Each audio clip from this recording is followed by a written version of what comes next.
And what's up, everybody? Welcome to another night of Nights at the Round Table. It's your boy, man, Freshel. Oh, wow. Manny Freshel. All right. We got my queen over here, Angela Johnson. We got Bo Beast over here, Elise Murphy, Be Real, Brandon Smith. What's up? So nice to be with you guys. And we're incredibly grateful for all the amazing feedback we've been getting. Yeah. A lot of you have been saying that it feels like you're sitting at the table with us, which is completely the idea from the jump. You know, we were a little weary and scared that it's like, oh man, are people going to think this is cheesy? But at the same time, nobody has thought that because it's authentic, what we do here. We're not like making it up. This is what we do on a normal basis. And we're so glad that you guys are feeling like you're included and involved, because that is the entire point. So, and I'm also pretty impressed that we've had no one comment on the wine negatively. Thank you for all of your opinions. Well, Manny, it's because you give such good details about the wine. Yeah. These are straight from vineyards. Vineyards. Fantastic straight insights. to vineyard to table. Vineyard to table. Today, Shoot. though, I'm on the kombucha because I'm not drinking She had a big night last night. wine right now. Special, yeah. Thank you for all the opinions and different wines that you guys want us to try. So we're going to get around to that stuff. But today, Bobise is going to tell us about this one. Elise is going to tell us about this one. This, my friends, is the Sterling Vintners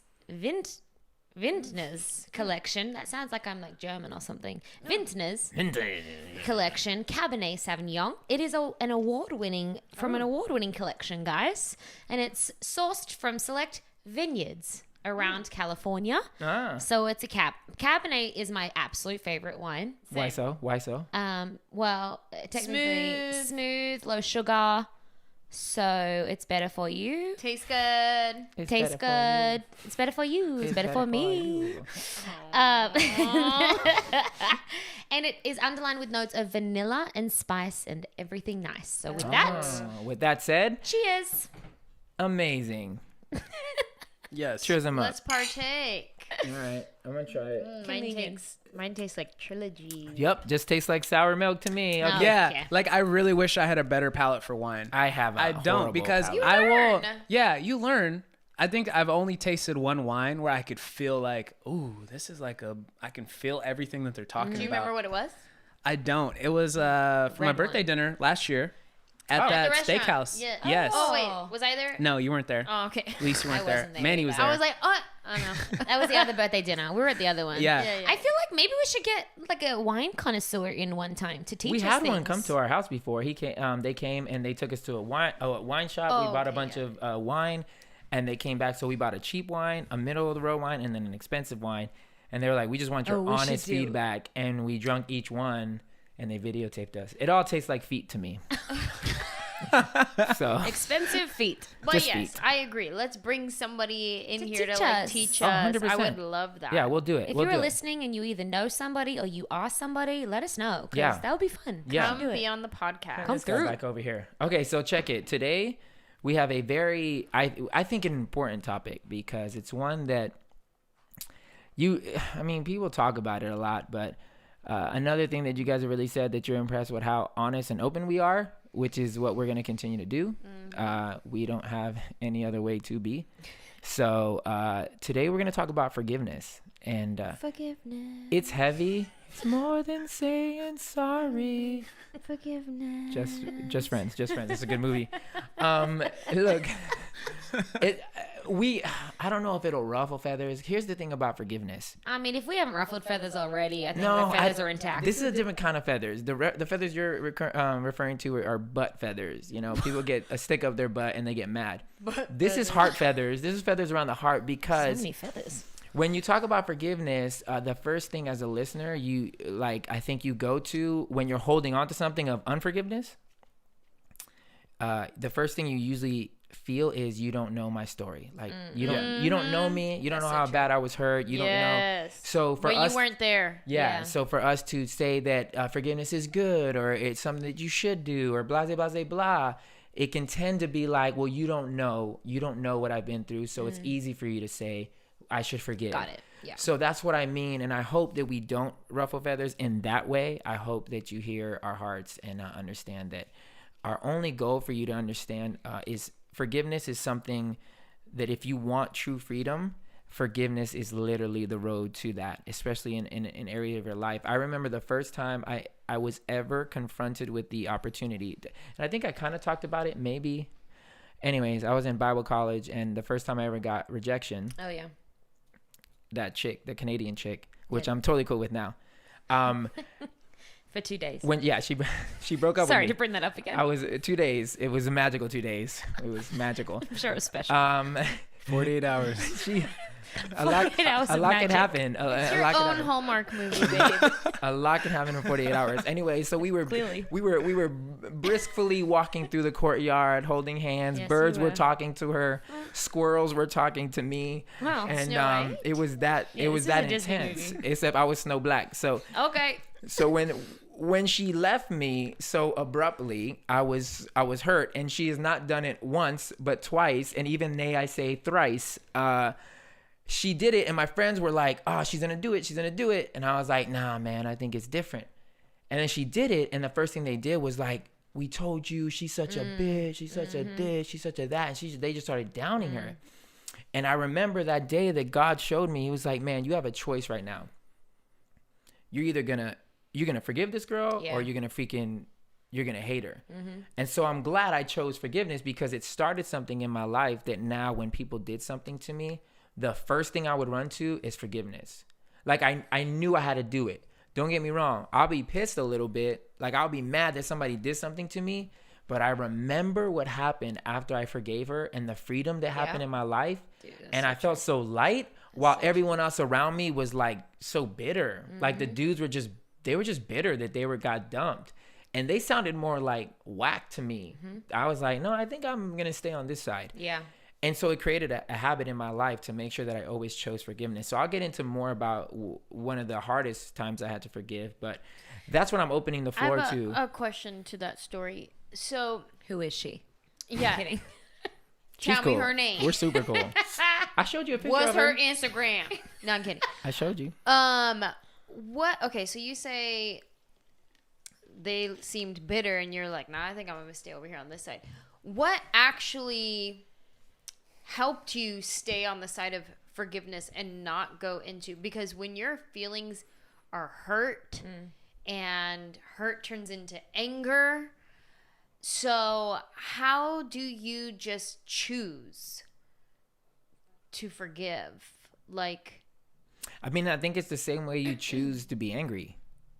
yeah, but see, that doesn't resonate. I think it's easier because anger comes easy to us. Like, there's a part of us when we get hurt, we always do this. When we get hurt by someone, we instantly make it a game. Like, you got the people that are against you, the people that are for you. You want to make sure that in this scenario, you are the victim. That you make sure that everybody knows that this person did you wrong. Right. So everybody be on my side, Right. console me. He or she is the jerk. Yeah. This is a game. The more I can get people to understand my side, then I win. But the more I did that, the only people that are around me were creating like the same negative energy. Like, they weren't free. They were just as equally angry as I was. And it didn't feel good. At the end of the day, it just didn't feel good, because I would go home at night, I would still cry. I would still ask the same questions, but I got no answers. I just got a lot of negative feelings, and it kept just pushing me towards that. When I finally was just like, I'm going to try this forgiveness thing, because we preach about it. Everybody talks about it. Oh, forgiveness is divine, all this stuff. And I'm like, whatever. Again, you don't know what I went through. But I was like, I'm going to test this crap. I'm going to test it. I'm going to forgive her, and I'm going to see how this feels. So every day I was like, I'm going to forgive her, because I know one day she's going to come and she's going to look me in my face, and I'm going to be able to tell her, look, I forgave you. I love you. I get it. And so every day I would tell myself, I'm going to forgive her. I don't know what she went through. I don't know what she's going through. She could have been hurt. She could have been feeling a myriad of things that I just didn't know what was going on in her life. And so I just kind of like talked myself into giving her the benefit of the doubt. And sure enough, like I said in the last pod, I found out that, like she had a death in her family, and she was just fresh off of that. And I'm like, I wonder what I would have been like if I had that happen to me. So I just chose to think positive. I chose to think forgiveness. And eventually it just started creating like positive things inside of me. Like I was happy. Like I legitimately was happy while everybody else around me was still bitter off of the same stuff. And I was like, damn, this is a vibe for me. Like I like being happy. What was the time period there? Because I get what you're saying, but in a way, I think that it could be like almost feel like, oh yeah, that's just my natural choice. I just choose to forgive because 6 months of crying. Yeah. 6 months of weird ass crying. Sorry. 6 months. It took 6 months to just stop That's your crying. first heartbreak, though. Yeah. No, I would be typing and I would literally be working on homework and I would just keel over like. I can't. And I would just. Manuel. I would just fall on the Manuel. floor. I would Just fall. mid-assignment. Just fall on the floor. Mid-typing. Wouldn't even finish. I would just start crying. Aw. So I was hurt. Like No wonder your friends were mad. I was hurt. I felt stupid. But one of the So? best things my friend ever told me, he was like, look, don't ever feel stupid because you love someone. Yeah, you said that. Yeah. Like, that doesn't make sense. Like, be honest with yourself. Appreciate that you have the capacity to love someone. Well, I would say this then. I think forgiveness starts with honesty. Honestly admitting that your feelings were hurt. And sometimes we get embarrassed because of that. So whether it's 2 days or a marriage or it's your parents have done something or a friend or you feel stupid because the name they called you, though you shook it off, really hurt you. And I think it's starting with admitting what they did hurt my feelings. And that phrase, you hurt my feelings, feels like a childish phrase. Sure. But I think it's childlike. And to bring scripture, the Bible says we have to get back to being like a child. I think there is authority when we're able to be honest with our feelings, first of all. And so I think the decision to forgive didn't come until you're honest with the fact that this hurts as bad as if this was a divorce. Well, that's why I was grateful for my boy Dave. He hit me at the beginning.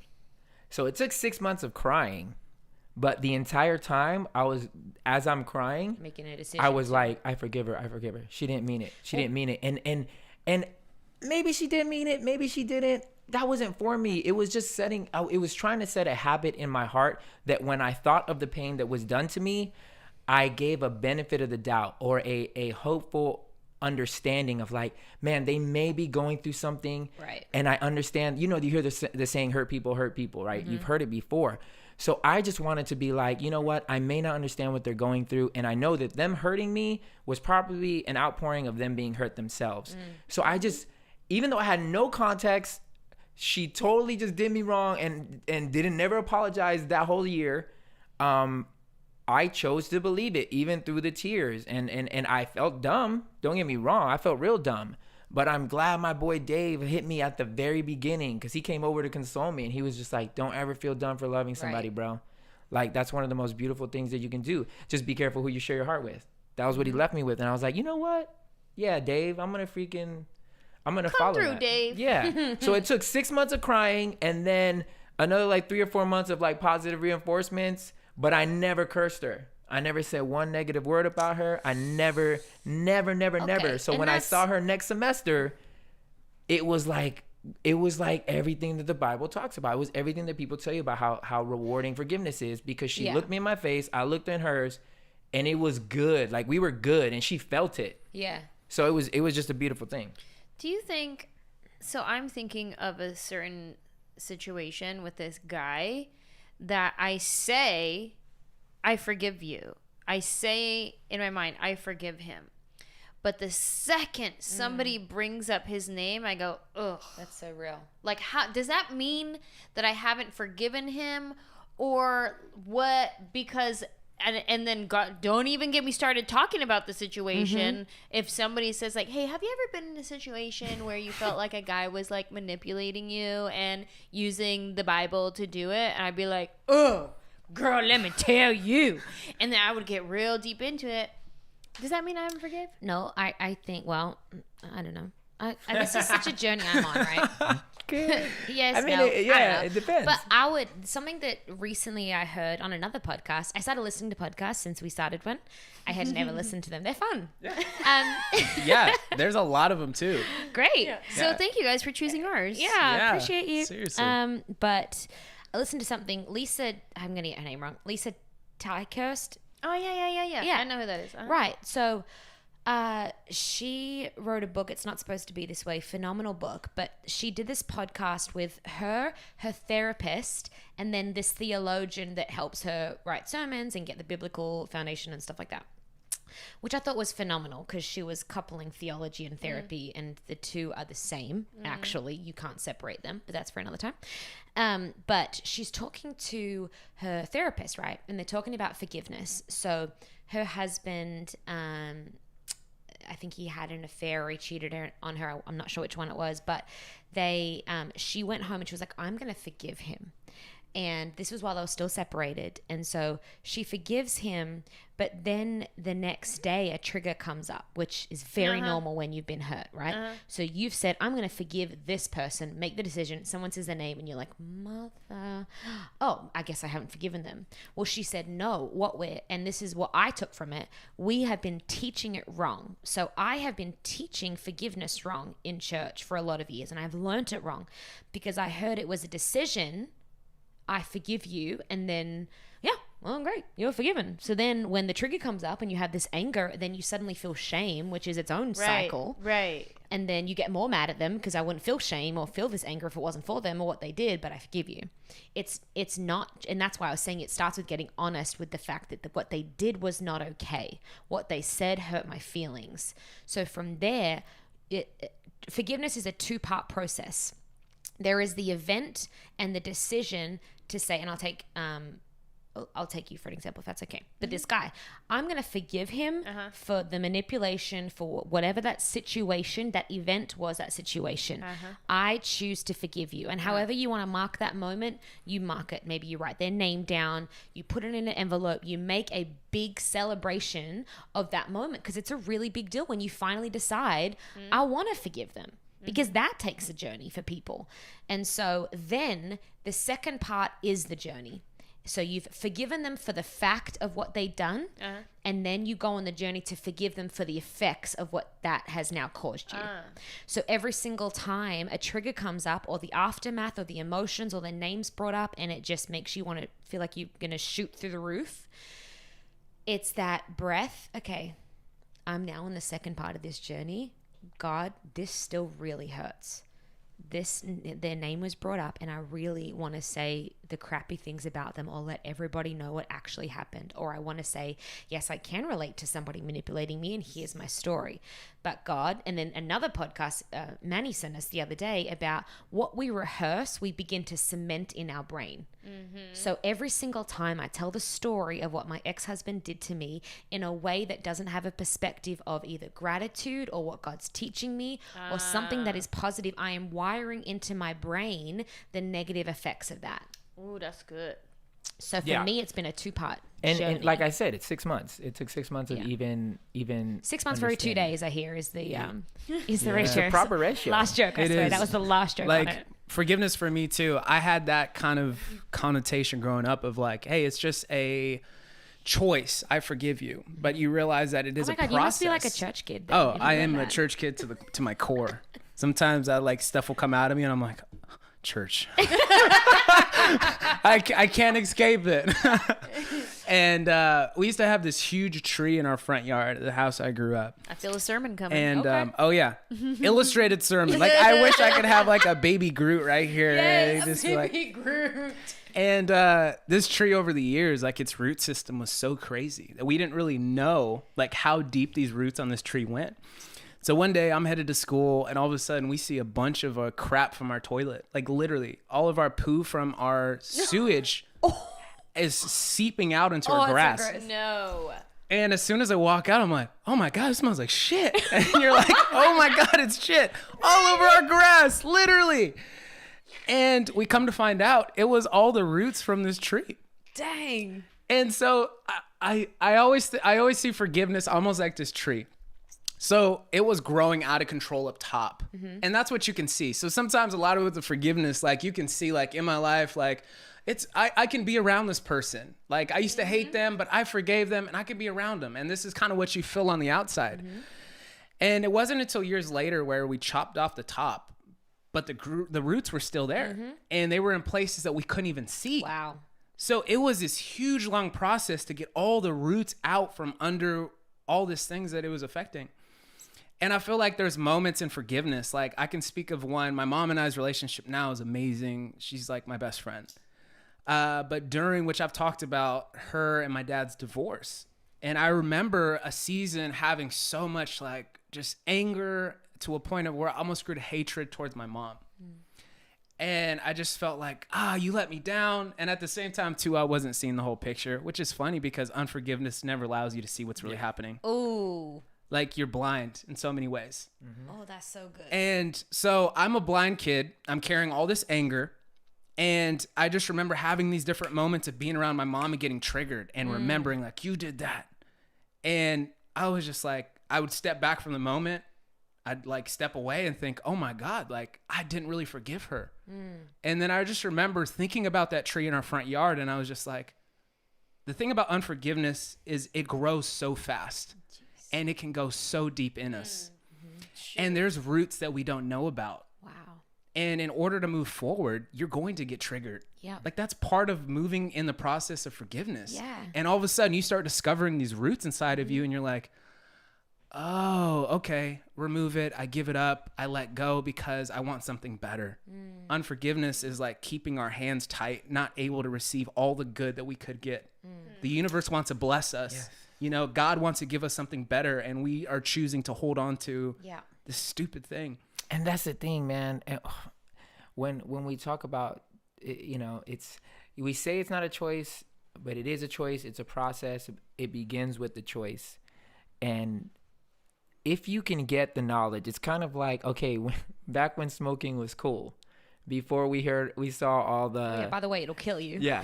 Before we saw all the commercials and all the whatever, everybody just thought smoking was cool because of how it was presented. All the cool, pretty people were just smoking. Then we found out, it causes lung cancer, bad breath, yellow teeth, all these things. Once we were introduced to the truth of something, we were able to make a better decision of it. So when you deal with unforgiveness, I think with me, I'm such a practical, like pragmatic dude. Like I'm very like, black and white. It's just very like for me. So when I think about forgiveness, I think, okay, I can either be bitter for the rest of my life. And I have an example in that in my family, you know, because I love my mom, but my mom was hurt by so many people. And we've had conversations about it. She's so hurt. Like my dad makes jokes. He's like, your mom's still mad at people that are dead. And I'm like, damn, Mom, you really are mad at them. But like legitimately, that's kind of true. Like she's mad at dead people. And I see the effects that it has on her. And I just never wanted to be that person. Yeah. I wanted to be someone who can look at somebody and truly understand. And here's why. Here's the biggest reason why. When I went through my biggest moment of unforgiveness was when my group broke up. Yeah. And the group on crew thing, you know, and it was tough because of how it all went down. You know, the fights over money, the husband talking crap online, the stuff that happened. It was like, man, I didn't try to hurt you guys. Like I really try to do right by you, and this is how it's coming. And granted, I don't want to act like I only have a side. Like so they have their side. But at the end of the day, like I remember when it happened, you know, there was a moment where I was praying and I was like, God, are you going to let this dude just talk about me like that? Like, are you really going to let him just go online and just talk crap? Like, you need to do something. Like, I was literally asking the Lord, you need to shut this dude up. If not, straight up, if I ever see this nigga, I'm going to shut him up. Like, this is how I'm feeling right now. Like, I'm not the one. So you need to shut him up. Like, shut him up before I do. And I was praying, God, judgment. Like, judge this guy because you know my heart. I didn't try to do anything that these people are saying. And I remember the Lord, and this is just how the Lord deals with me, man. He's like, if you want me to judge him, then I have to be true to my word. And my word says the measure in which I judge, the measure in which you judge, you have to be judged in return. So I laugh at all these people on Facebook that I talk to and all these people that are like, they're just judging me so hard. And I'm like, these people don't know the Bible because this intense amount of judgment that is coming at me, now the Lord has to use that very same judgment on their life. I truly hope they're as holy as they're pretending to be on this keyboard.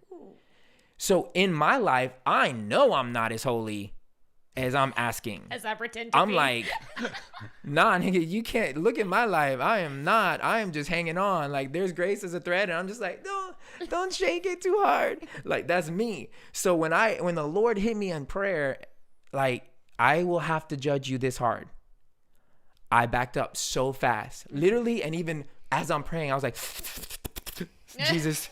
Reel it back in. Instantly, I started asking forgiveness. Oh my God, I'm so sorry. I'm so sorry. I'm so sorry. Please. And I started praying for him. I was like, bless him. Bless his ministry. Dang. He wants to be a pastor. Bless his future church. Bless him, bless him, bless him, bless him. Because I knew at some point I'm going to need grace. I can't be shoveling all this crap. And this is where it comes to, I think, maturity in forgiveness. Understanding that you too have hurt people, or you will hurt someone. To sit back and pretend that you are a victim and you have never done anything to anyone, that you're just walking around not offending, not hurting, not breaking hearts, that you have the moral high ground to then say, oh, this person did this to me, and and you hold on to your bitterness and you hold on to your unforgiveness because you feel like you have the right to do it.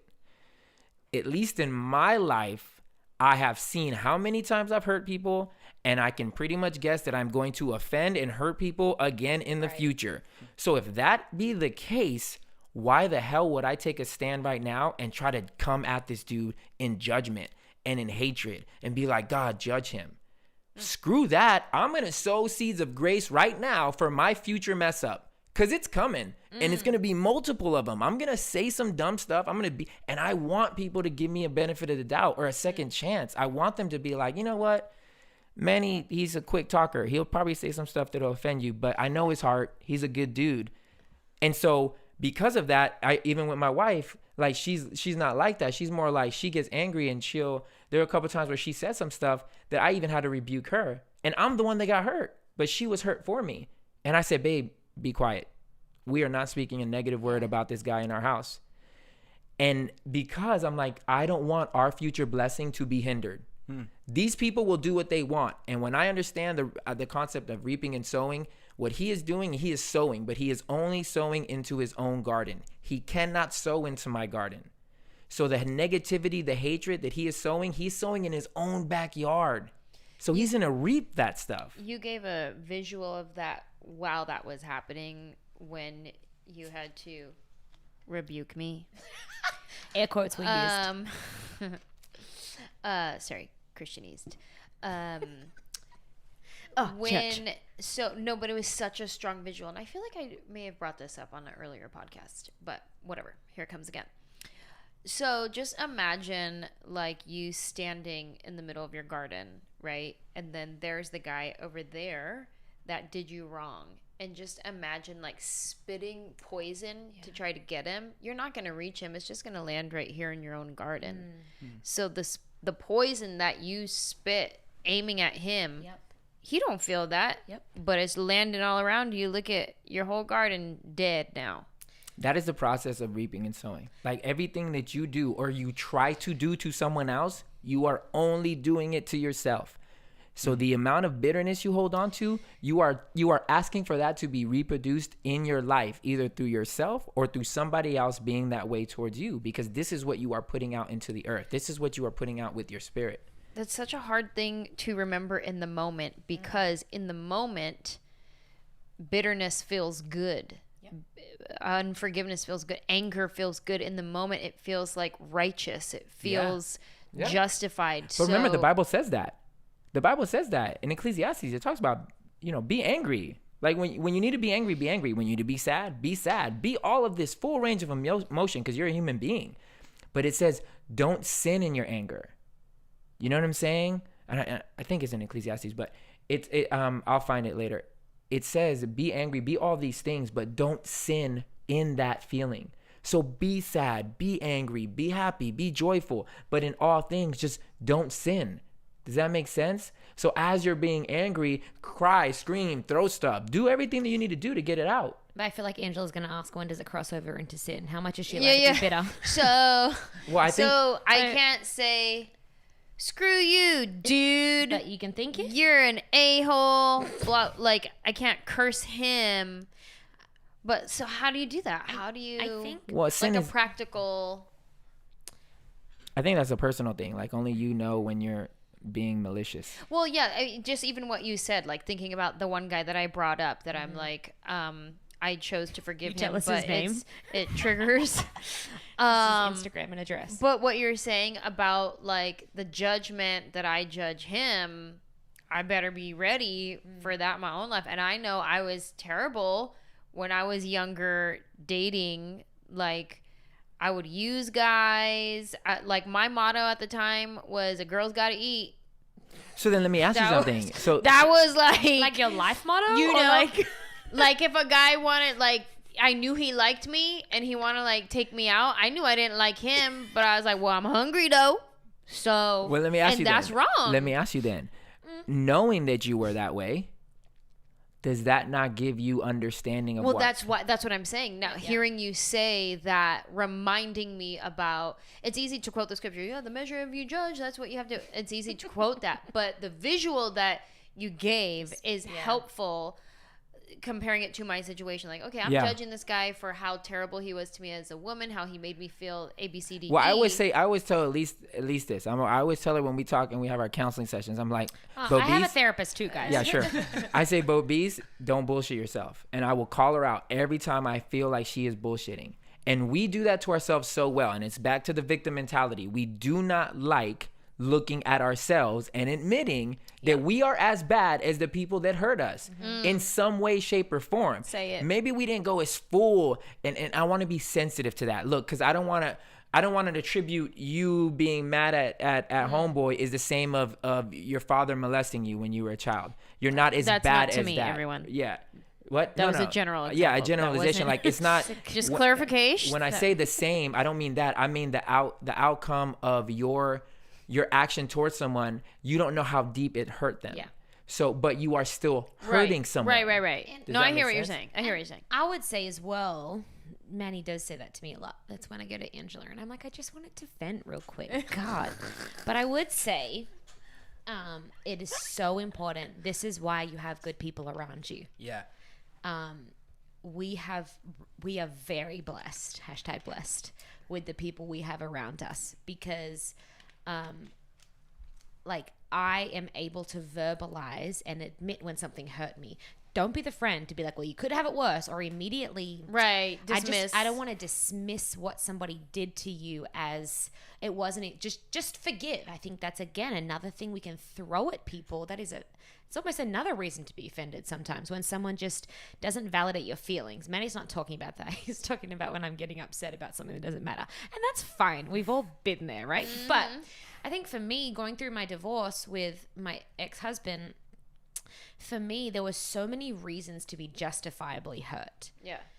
And what was so, I believe, one of the key reasons that I am standing here today with a better life than I had before I was married, in every sense of the word, honestly, is because of this key of forgiveness. Forgiveness really is freedom. And I think, Manny, maybe what you've been talking to is because you've experienced the freedom of forgiveness, no one can try to argue that bitterness is better. Yes. When you have experienced freedom, and I have now, but I think what Angela's talking to as well is the different layers of forgiveness. Because, for example, I made the decision to forgive my ex-husband really early on and was like, I'm going to forgive him. I will not smell like divorce in 10 years' time.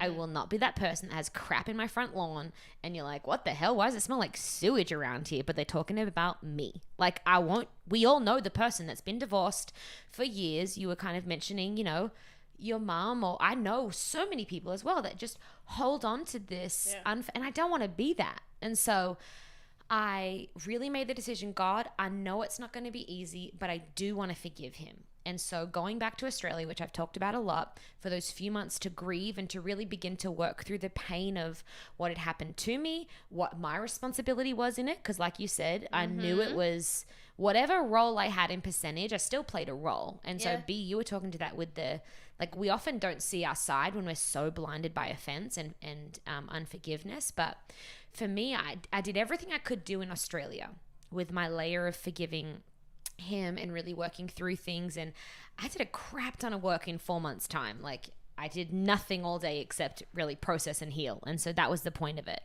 But there came a point where I had done as much healing and forgiveness as I could back in Australia. I knew God wasn't done with me in LA. This is home. So at a point, you have to make that, I would call it a leap of faith, to say, I know I'm about to step deeper into this water of needing to forgive. Like, I'm about to come back to the land where it all happened, where the physical triggers were. Mm-hmm. I was like blessed and lucky enough to be able to go away from that for a while, but I had to come back. So I would drive down Ventura and there'd be the spot we'd always go and eat, or I would come even here, even this home. We came here for the first time together. This for a while, he had a seat at this table. Right. And so for me, it was coming back to you guys and to just trying to figure out what my life would look like now. And that was a whole new layer of forgiveness that I had to go through. And the whole while, I made that decision. God, I'm still walking this journey of forgiveness. I had people around me that would encourage me, Elise, let it go. Like, you got to let it go, because your worlds are different. He can't do anything. It doesn't even matter kind of anymore anyway. And then I remember this one conversation I had with Julian, who I've spoken about before, is our pastor and big brother and all the things. But he sat down with me when I first got back to LA, and I was like, sometimes we feel really like proud of our forgiveness journey, and like till you talk to someone really close to you and they're like, no, you haven't forgiven. You're like, damn it. But he sat me down in my like office and he was like, Elise, well done. You've done a lot of work to get here. Sorry, I'm thinking about it. And I was like, thank you so much. So he's going to give me like a medal or like tell me like, you should preach today. And it was a Wednesday. And so he's like, I want you to get to the place where he could walk back into our church and come back into our community. I was like, oops. Like I said, I am not the one. I was like, that is not going to happen. And he was like, because I want you to reach that level of forgiveness. He said, make no mistake about it. If he walked in, I'm not letting him near you. You have enough brothers around you that aren't going to let him close. And the people around you, we got you. But I need your heart to be so open and so free that if he came to a place where he was like, I need Jesus, and the only place I know to go is Oasis, that he could walk into a worship service and you'd be turn around and your eyes would fill with tears of gratitude because you were so glad he was back. That's real. I almost cussed him out, but I will tell you, because that became my new goal. Yeah. A few months later, in my heart, my stomach dropped in the middle of worship, and for some reason, I'll never know maybe, but I was like, he's here, or he's watching online, or something, and my eyes welled with tears because I had been praying for him. Because my new goal wasn't just, I don't want to hurt him anymore. My new goal was, God, I want him to be back in relationship with you.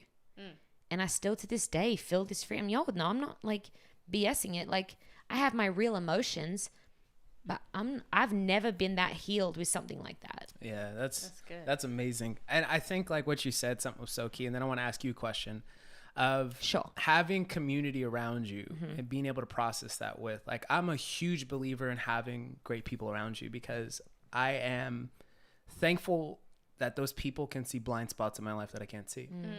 First day I ever got my license, I was so happy. I was just like, yo, this is my first time on the freeway. I'm ready to go. Hey, merge, team merge. Hey. I know. My grandma gave me a car. I didn't even have like a CD. I had a cassette player. Okay. And it was like this like shiny purple BMW. It was just like 1985. Like 323i. Sweet. It sounded dope, but it wasn't that dope. I was like, yo, vintage. your boy's got a vintage. hoopty right now. Hop in. And I remember I'm getting on. I'm feeling really nervous because this is my first time merging by myself. And I'm like, oh, God, we're moving really fast. We're doing this. So I start merging on. I look at my rear view, look at my side. And as I start to merge, I hear, No. Oh. and I look over and I swerve back into my lane. And this car just like goes really fast by me. And I made the mistake that I didn't check my blind spot. And it's funny because we can get to a place where we're so ready to move on. We feel like, I've dealt with this. This is good.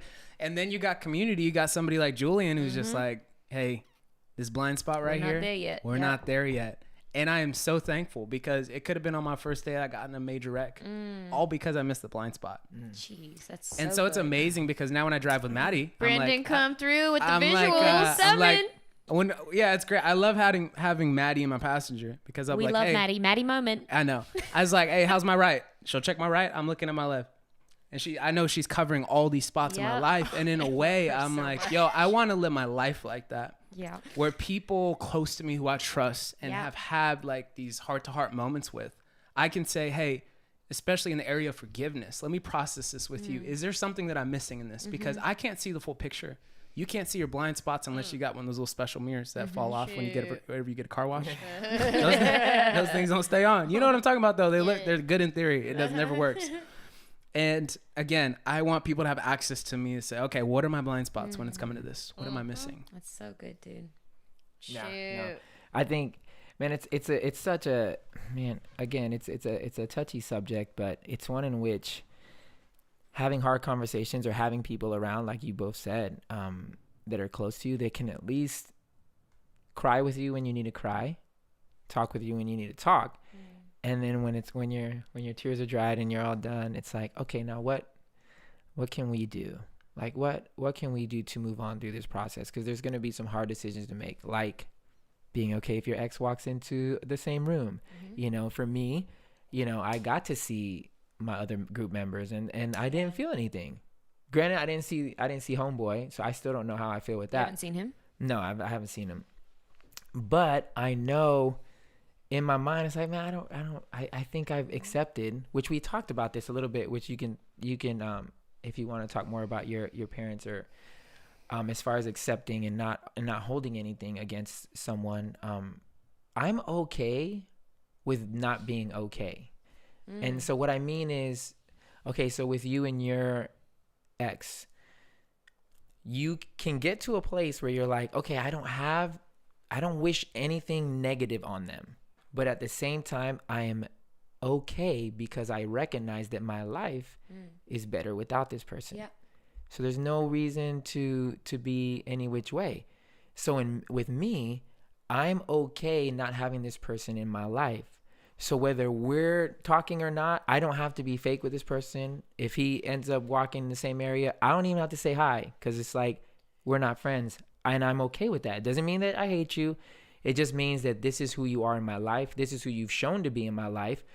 I accept it and I continue to move on. Before I left, before the group dissipated, and I told you this, I know.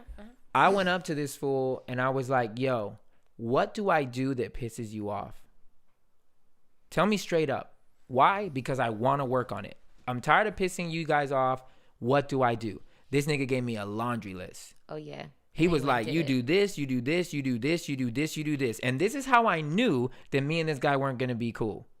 He didn't ask me once, what can I do? What did I do to piss you off? What do I do? He legitimately thinks he doesn't do anything wrong. Yeah, but that's his own ignorance. Right. But again, you accept what people show you. You don't overcompensate. So this guy gave me a list. I proceed to work on that list, knowing damn well that even if I got better at this list, he was never going to come back to me and say, now what can I do to make our relationship better? Right. So what that is telling me is there is no desire to have a relationship with me. Saying hello and being It's not a cordial does relationship. not. No. But cordiality has to do with if we're cool. Like if we can have a conversation. I'm cordial to people that I would actually, if they ask me, what's up, man? Then I would actually converse. Oh, what up, man? Just chilling. How are you?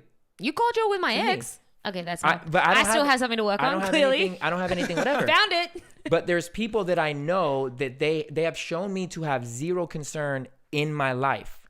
So I don't need to be, I'm not going to be mean. You don't think I'm that's not going to stir- mean mug that okay. guy. I'm not going to be like, What would you do? Look at me, this I nigga. need to know how If this I notice plays him, out. I just look away. That's it. I disagree with you on this subject. Yeah. Of that little example. You can handle it any Say which your way. Your life, I disagree. Disagree in the fact of how I handle it, or disagree that you think I still have something? I feel like, and again, just because Andrew and I agree doesn't mean that we're ganging up on anybody. But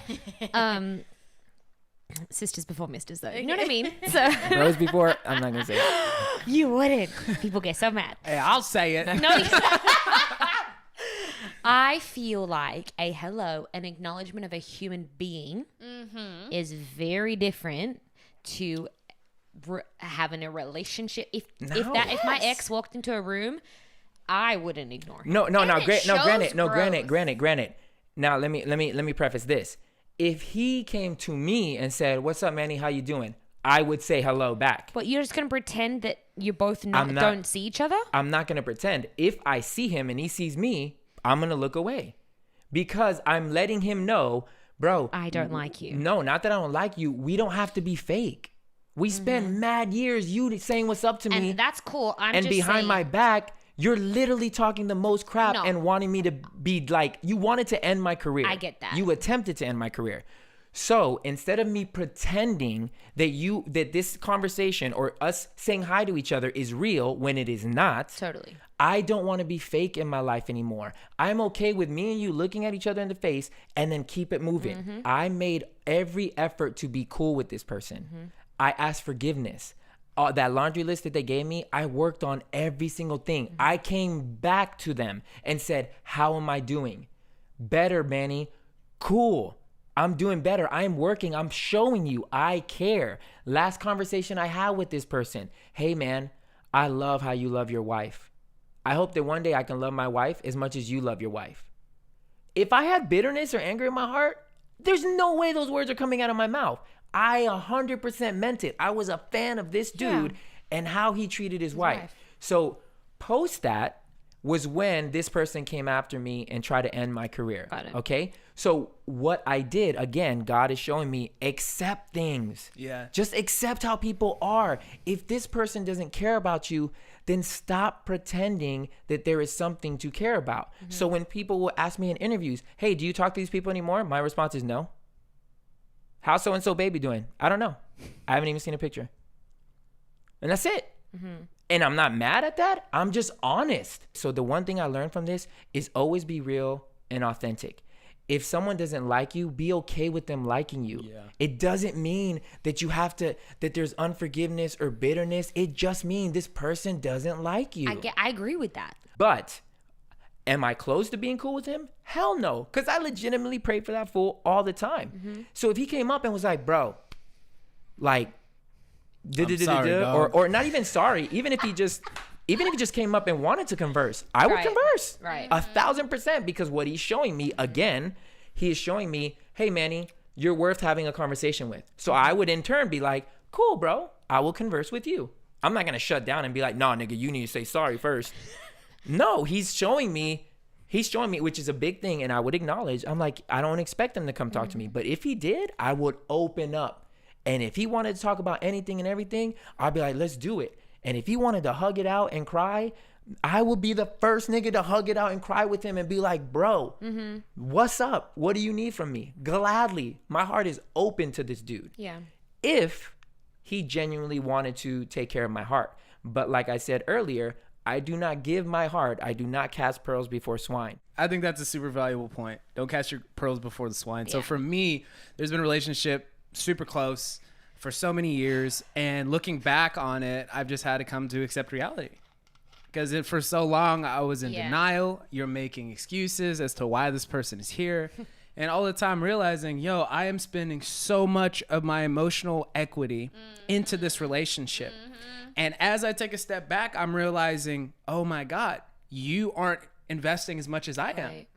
And that is like, I feel like that's what you're saying. Yes. Of like, yo, I am not going to invest any more of this, because I've tried. I've done my part. I've been intentional.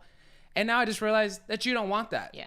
So, okay, let's not waste time trying to act like this could still work, because at this point the ball is in your court. Yeah. It's like, again, like for me, you're on offense. Like, I have given you the ball. I've done everything I can. I've set you up for success. And now you at least have to take a dribble and try and score. But if you're not, then this relationship is going to stay at the way it is. Okay, this is the last thing I'll say. This is the last thing I'll say about it, and we can move on. I am not trying to tell you what you're feeling. Yeah. You are trying to tell me that because I choose a certain way of action, that there is something in me that is not resolved. So you are trying to tell me that even though I'm telling you, I took a year, my wife as my witness, cried out, prayed every day, not only for myself and my heart and forgiveness, a year. also praying for him for a year. Yep. And then to tell you, this is what I feel is true and honest to myself. I do not need to build any kind of fake anything with this person. They have shown me who they are, and they don't want to be a part of my life. Manny, accept it. Be okay with it. Be at peace with it. Because I'm a people pleaser. I want everybody to like me.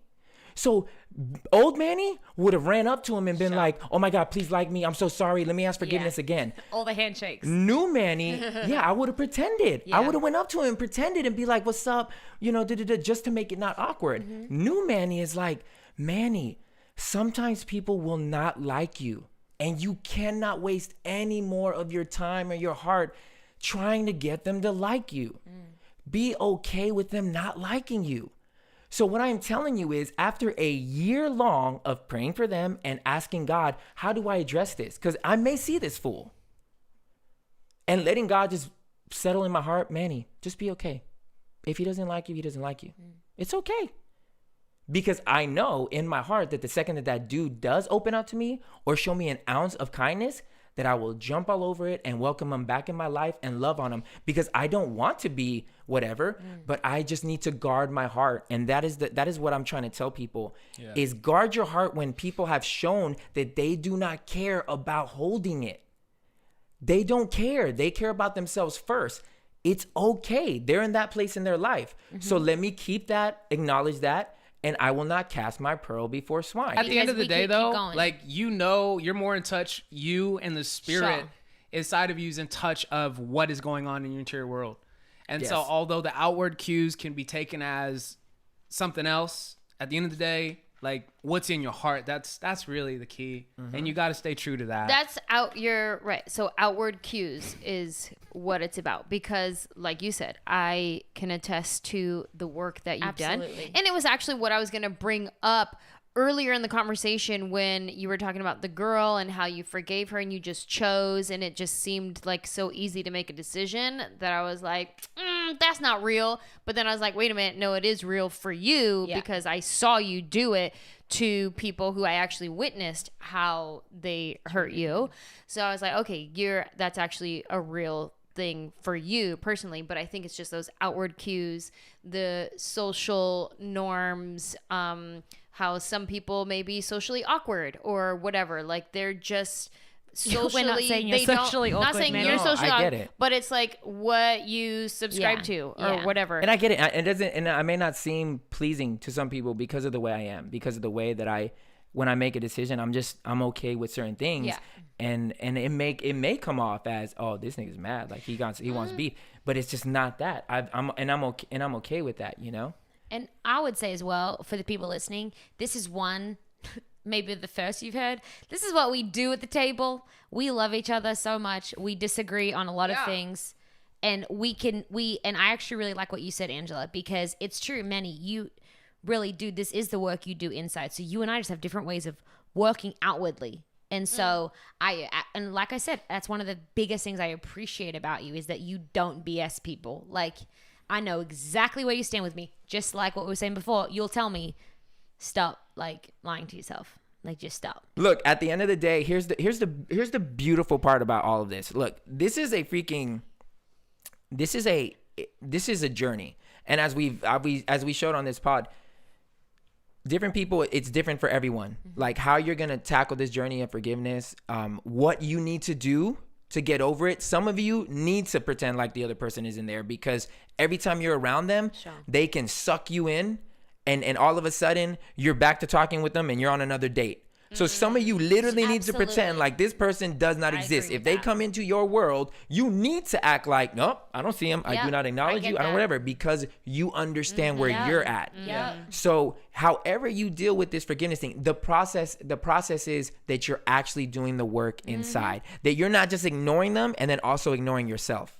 That you're not ignoring them and also ignoring the malice inside your heart. If you can acknowledge and be honest with yourself where you are at, it is okay. There's no time limit on this. You shouldn't get there as soon, like Brandon was saying. You get there sooner than you should, but that you are working on it, because we promise, at least on this table, we've had the the beauty of coming on the other side of forgiveness Yeah. and what that can accomplish inside your own heart, inside your environment, what happens, how you start treating people after that. And the awesome thing is once you do it once, like It's a it muscle. becomes a habit. It's a muscle. So when it happened to me again, and then again with this pandas thing, like Yeah.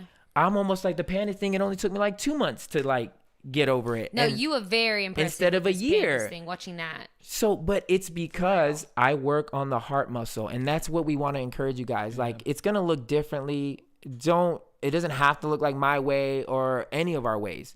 It can be your own thing. But the encouragement is work on it. Yeah. Like work on it, because I heard somebody say unforgiveness is like swallowing poison and expecting the someone other else to person die. Church. When somebody told me that, I was like, look, that's like so true. Like It is, though. I really want that other person to feel my pain, so I'm just gonna hold on to it. And 9 times out of 10, they just go on with their life, and it makes you even more mad. And your Yeah. insides are corroding. Yeah, you know? and you're like holding on to it, wanting them to like feel your stare, like whatever, and they're just like out having a good time, don't see it. probably dating somebody else, Yep. and you're sitting there just like stuck in life. And I just don't think that anybody really, when you get down to it, I don't think bitterness is worth your joy. I don't think great. unforgiveness is worth your happiness. Yeah. At the end of the day, that's my 2 Agreed. cents or my $10. I was like, yeah, that's a little more than 2 cents today. It's my $10. I'm just trying to make you rich. That's it. I would say as well, real quick, with the because I really have to go to the bathroom. The thing about unforgiveness with my journey was I didn't put myself around influences that would remind me of him for a while. So I just didn't go on social media, and I would say social media sometimes can be the biggest influencer for unforgiveness. It can just bait it. And so if you got to come off, if you got to unfollow, please do. It was one of the most healing things for me, is to just decide what environments I'd be around. Actually, exactly. Look at that, full circle, landing on the same page. Exactly kind of what you were talking about, Manny, is I know what environments I'm going to go to depending on the people that are going to be there and where I'm at in myself. I'm not trying to lie to myself and pretend I'm going to be okay anymore. I did that for a while. Didn't work. So knowing your environments, what's going to help you. And what we said before, don't rehearse the things you don't need to rehearse. And it's a huge help for unforgiveness to be able to move on. So Yeah. Babe, do you have any last words? Forgiveness. More than saying sorry. Forgiveness. Good last words, Ange. Solid. Thank you. B? Yeah, I would say forgiveness could become a habit, but it's never easy. Yep. That's good. It's always a challenge. Mm-hmm. It always is. And I like, it's weird because I'm like, the journey of me forgiving my mom, which I talked about earlier, it was a 6-year process. Wow. 6 years. And like different years were kind of better. I could be around her. Other years I couldn't be around her. I'd get triggered and I would get up all these things. And it's funny because I'm in the process of like forgiving a few people right now. And I'm like, wait, I thought this should be easier because I already forgave my mom. Like that was the toughest one. I think it's just different. Yeah. And so I'm like walking this out right now. Like I that. still feel a way towards some people in my life. And so But you're doing the work. I'm Yeah. doing the You're work, not man. ignoring it. And I think, And I'm taking it day by day. yeah. Yeah. Like And I'm that's- not projecting like I gotta feel better in a month or Yeah. so and so is already past it. The other party is doing great. Yeah. But that's not me. Yeah. I'm Yeah. me. And I gotta like be true to like this process that I'm on and however long it takes and whatever it looks like in my life. Yeah. Amen. Yeah. And that's it. Hey, man, wherever you're at in this walk, I think all of us at some point either have dealt with it, are dealing with it, or you're gonna deal with it when it comes to this unforgiveness thing. Someone's gonna hurt you, and guess what? At some point, you're gonna hurt someone else. Yep. Have grace. That's the only thing that we can pray, like sow grace in your life right now. And for those of you that are in the middle of it, we may not understand what you're going through, or we may not understand, but we may not know specifically what you're going through. But we do know that the outcome of forgiveness is healing. Yeah. And I think we can agree at least on that you want to be healed. We all want to be whole, Yeah. and we all want to be happy. So whether or not we know your situation, we do know that the answer, or at least the benefit for you, is forgiveness, because on the other side of forgiveness is happiness, and it's a life that was meant for you. You know, it's a beautiful life that is meant for you. And I'm going through this with my brother, where he's realizing all the crap that has happened to him, and how much he wants to hold on to unforgiveness. But as he's stepping back and realizing that the other party is just a mess and they're just not a nice person, we're actually like laughing at the fact that, man, you got spared. And Bobis, we talked about this too, because you're finding out a lot of the stuff that's coming out, just like my brother is like, what? This person did this and that. And then you start thinking, wow, now that this person is not in my life, look like what I missed. I could have been so much worse. And what turned out to be the main hurt in your life is now like, thank you, Jesus. And that goes back to our first episode of that. The greatest moment for each of us was a moment of death that you then look back on and go, oh, that's where the adventure started. It's where it starts. So Perspective. Here's hope for you.